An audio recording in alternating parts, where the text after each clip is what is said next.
Hai, apa kabar? Pada kesempatan kali ini kita akan melanjutkan materi kita kelas 7 SMP tentang himpunan. Jika pada kesempatan sebelumnya kita telah belajar apa itu himpunan, kemudian bagaimana cara mendata anggota himpunan, maka kali ini kita akan belajar tentang macam-macam himpunan ya.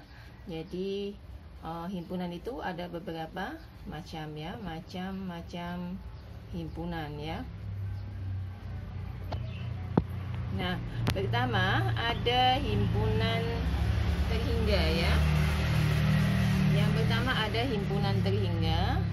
Ini saya tulis terhingga gitu aja ya. Ada himpunan terhingga, artinya himpunan terhingga. Himpunan terhingga itu anggotanya terhingga, yakni anggotanya terhingga ya. Anggotanya terhingga ya. Contohnya seperti ini. A adalah himpunan bilangan genap dari 1 sampai 11 misalnya gitu. A adalah anggota himpunan bilangan genap dari 1 sampai 11. Berarti kan 2, 4, 6, 8, 10. Artinya dia mempunyai batas ya, karena dia terhingga. Lawan dari terhingga berarti ada himpunan tak terhingga, artinya anggotanya tak terbatas ya, anggota tak terbatas ya. Contohnya seperti ini. Misalkan saya punya himpunan bilangan A ya, anggotanya adalah himpunan bilangan asli ya. Bilangan asli itu dimulai dari angka 1 ya, karena di sini misalnya A anggota himpunan bilangan asli, maka saya tulis 1, 2, 3, 4 dan seterusnya. Artinya ini tidak ada hingganya ya, tidak ada batasnya ya. Kemudian ada namanya himpunan kosong ya.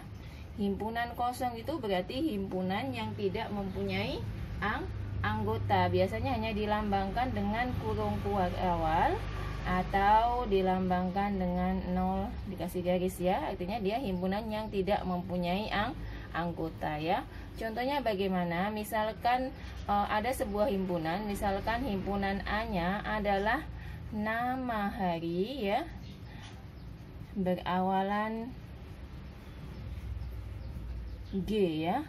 Kan nggak ada nama hari berawalan huruf G ya, berarti A bisa ditulis dengan tidak ada anggota, atau bisa ditulis ya A sama dengan, berarti A ini tidak mempunyai anggota ya, jadi dia tidak ada anggotanya. Kemudian ada himpunan semesta ya.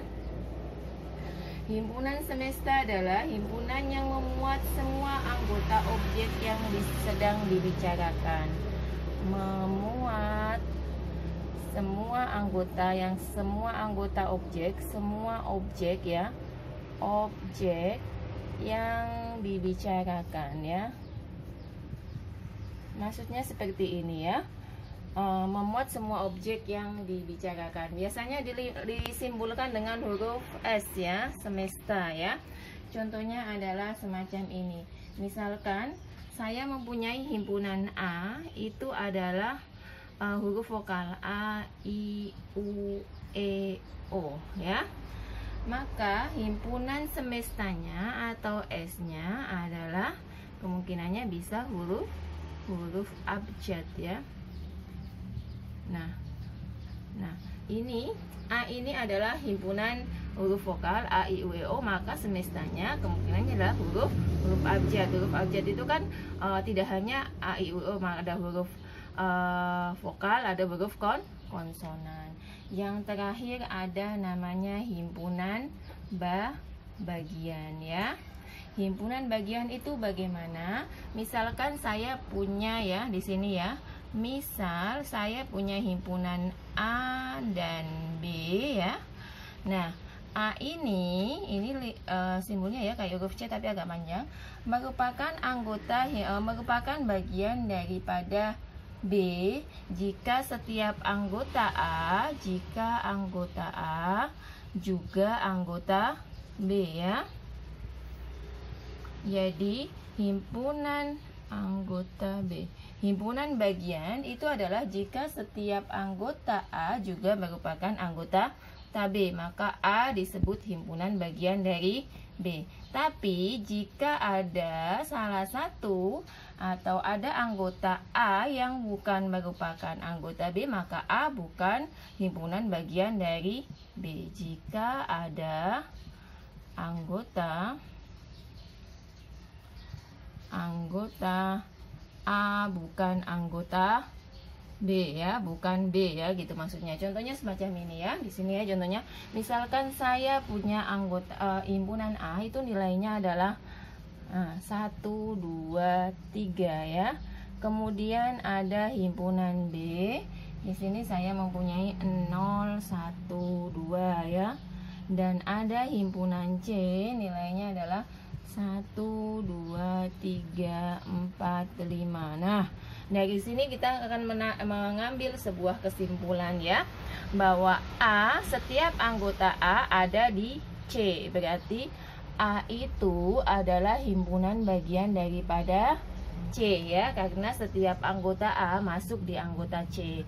Kemudian apakah B termasuk himpunan bagian di C? Tidak ya. Kenapa? Karena 0 tidak ada di C. Berarti B bukan merupakan anggota himpunan bagian dari C. Nah, sekarang untuk menentukan banyak anggota himpunan bagian ya.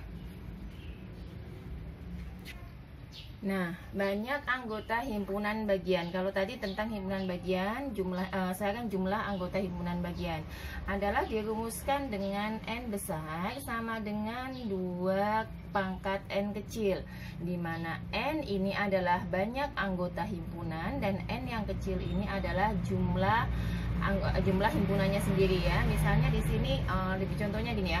A itu mempunyai anggota 1 2 3 ya. Maka anggota himpunan bagian dari A adalah 2 pangkat banyaknya anggotanya ini, pangkat 3 ya. 2 pangkat 3 berarti ada 8 ya. 8 itu apa saja? 8 itu adalah yang pertama anggotanya adalah himpunan kosong, artinya nggak ada isinya ya. Kemudian 1, kemudian 2, kemudian 3, kemudian gabungan dari 1 dan 2. Ada 1 dan 3 ya.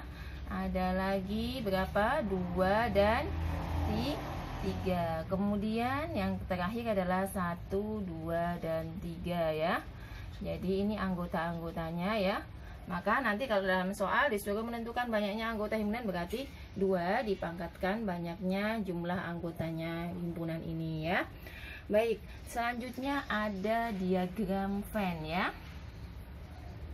Diagram Venn ya. Diagram Venn itu apa? Diagram Venn itu adalah diagram untuk melihat hubungan ya. Hubungan atau untuk menyatakan ya, hubungan atau untuk menyatakan hubungan antara dua himpunan, antara beberapa himpunan. Jadi diagram Venn itu adalah diagram untuk melihat suatu hubungan atau menyatakan suatu hubungan antara beberapa himpunan ya. Contohnya seperti ini ya. Nanti ini akan dipakai sampai pada penjumlahan himpunan dan sebagainya ya.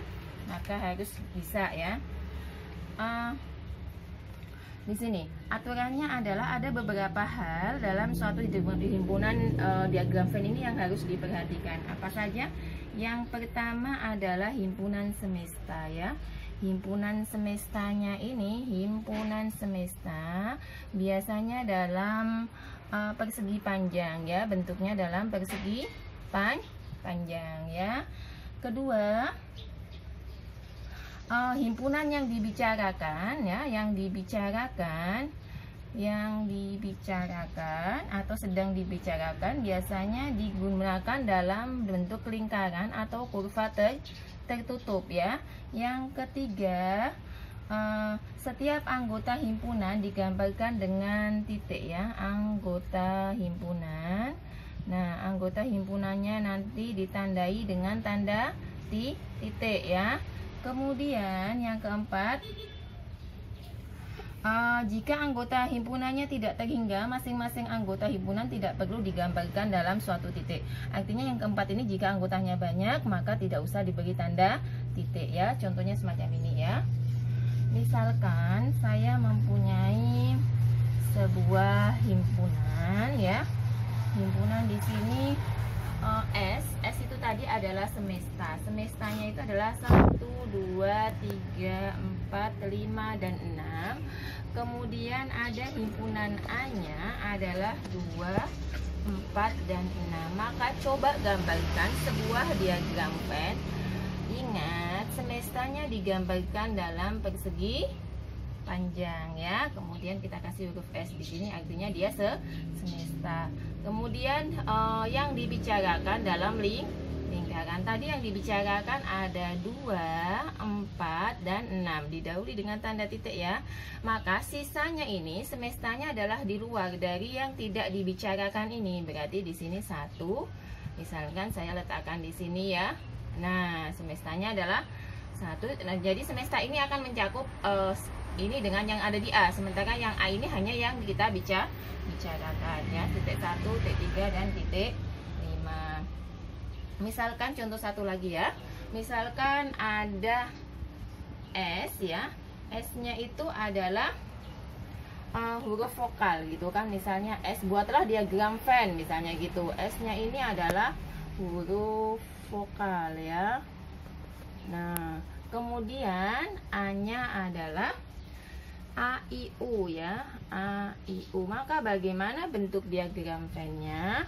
Nah, bikin kotak dulu ya. Kemudian S ini, kemudian ini A ya. A-nya tadi adalah A, I, dan U ya. Kan tadi semestanya adalah huruf vokal. Sementara di sini yang dibicarakan baru A, I, U. Berarti sisanya adalah E dan O. Nah, demikianlah apa yang saya dapat sampaikan. Semoga bermanfaat dan sampai jumpa.